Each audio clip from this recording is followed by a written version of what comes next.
প্ৰধানমন্ত্ৰী আৱাস যোজনা চৰকাৰী BPL ঘৰৰ আৰু এটা নিউ আপডেট লৈ আহিছোঁ। সেইটো আপডেট হ'ল যিসকলে এতিয়ালৈকে চৰকাৰী ঘৰটো লাভ কৰা নাই আৰু চৰকাৰী ঘৰ পোৱাৰ যোগ্য হয়, এটা কিন্তু নিউ ভেৰিফাই চৰকাৰী ঘৰৰ নিউ লিষ্ট আহি গৈছে। যিসকল মানুহৰ এইটো লিষ্টত নাম থাকিব সেইসকল মানুহৰ কিন্তু একাউণ্টত অতি সোনকালে চৰকাৰী ঘৰৰ পইচাটো সোমাই যাব। যদি আপোনালোকে চৰকাৰী ঘৰটো এতিয়ালৈকে লাভ কৰা নাই তেনেহ'লে আপোনালোকে আজিয়ে চৰকাৰী ঘৰৰ নিউ ভেৰিফাই লিষ্টটো চেক কৰি লওক যে আপোনালোকৰ লিষ্টত নামটো আহিছে নে অহা নাই। যে কেনেকৈ আপোনালোকে চৰকাৰী ঘৰৰ নিউ লিষ্টটো চেক কৰিব, মই আজি এইটো ভিডিঅ'ত আপোনালোকক সম্পূৰ্ণ প্ৰচেছ ষ্টেপ বাই ষ্টেপ দেখুৱাই দি আছোঁ। আপোনালোকে জানিবলৈ হ'লে ভিডিঅ'টো সম্পূৰ্ণকৈ চাই ল'ব, স্কিপ নকৰাকৈ। আৰু যদি আপোনালোকে মোৰ চেনেলত নিউ হয়, মোৰ চেনেলটো ছাবস্ক্ৰাইব কৰি ৰাখি দিব। এতিয়া আপোনালোকে ফাৰ্ষ্ট এইটো অপশ্যনত আহি যাব pmayg.nic.in। আপোনালোকে ফাৰ্ষ্ট এইটো অপশ্যনত আহি যাব আৰু ইয়াত চাব 2 নম্বৰত আৱাসত আপোনালোকে ফাৰ্ষ্ট আৱাসত ক্লিক কৰিব, তাৰপিছত আপোনালোকে ৰিপৰ্টৰ ওপৰত ক্লিক কৰিব। এতিয়া কিন্তু এইটো পেজ অপেন হৈ যাব এনেকুৱাকৈ। এতিয়া আপোনালোকে অলপমান তলত আহি যাব, ইয়াত চাব ইয়াত কিন্তু ABCDৰ অপশ্যন দিয়া আছে, অলপমান তলত আহি যাব। ইয়াত চাব ইয়াত যিটো F নম্বৰ অপশ্যন দিয়া আছে EFMS ৰিপৰ্ট, ইয়াত যিটো Fৰ 3 নম্বৰ অপশ্যন দিয়া আছে beneficiary register account frozen and verify.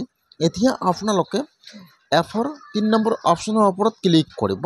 এতিয়া কিন্তু ইয়াত আৰু এটা নিউ পেজ অপেন হৈ যাব এনেকুৱাকৈ। এতিয়া আপোনালোকে ইয়াত ওপৰত একো ক্লিক কৰিব নালাগে, অলপমান তলত যাব দিয়া আছে অল ষ্টেট। এতিয়া আপোনালোকে ষ্টেটৰ ওপৰত ক্লিক কৰিব, ইয়াত আহি যাব ষ্টেট নাম। ইয়াত যিটো আপোনাৰ ষ্টেট নাম হয় আপোনালোকে ইয়াত চাই আপোনাৰ ষ্টেট নামটো ছিলেক্ট কৰি লৈ ল'ব, ফাৰ্ষ্ট ষ্টেট নাম। তাৰপিছত ইয়াত আহি যাব আপোনাৰ ডিষ্ট্ৰিক্টৰ নাম। তাৰপিছত ইয়াত চাই ল'ব যে ইয়াত আপোনাৰ ডিষ্ট্ৰিক্টৰ নাম কোনটো হয়। ইয়াত যিটো আপোনাৰ ডিষ্ট্ৰিক্টৰ নাম আপোনালোকে ইয়াত চাই ছিলেক্ট কৰি লৈ ল'ব। তাৰপিছত ইয়াত আহি যাব আপোনাৰ ব্লকৰ নাম। ইয়াত যিটো আপোনাৰ ব্লকৰ নাম আপোনালোকে ইয়াত চাই ব্লকৰ নামটো ছিলেক্ট কৰি লৈ ল'ব। তাৰপিছত ইয়াত আহি যাব আপোনাৰ পঞ্চায়ত নাম।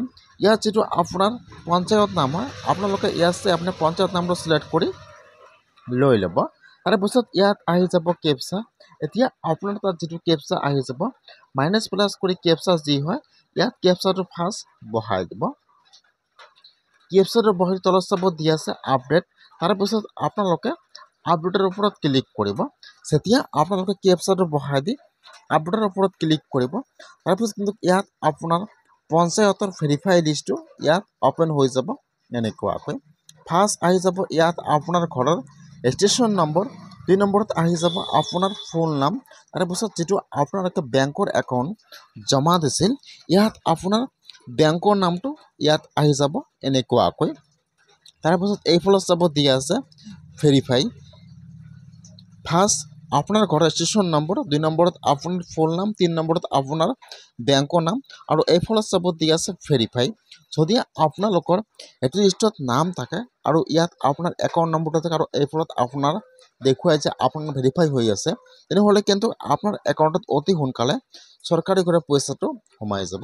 আৰু যদি আপোনালোকৰ এইটো লিষ্টত নাম থাকে আৰু ইয়াত আপোনাৰ বেংকৰ নামটো শ্ব' কৰা নাই তেনেহ'লে কিন্তু এতিয়াও আপোনাৰ নামটো ভেৰিফাই হোৱা নাই, আপোনাৰ নামটো কিন্তু ৰিজেক্ট হৈ গৈছে।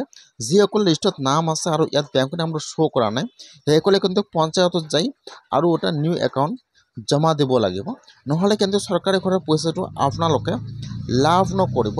সেইকাৰণে আপোনালোকে আজিয়ে নিউ লিষ্টটো চেক কৰক যে আপোনালোকৰ লিষ্টত নামটো আছেনে নাই আৰু আপোনাৰ নামটো ভেৰিফাই হৈ আছেনে নাই। আপোনালোকে আজি নিউ ভেৰিফাই লিষ্টটো এনেকৈ চেক কৰক অতি সহজে।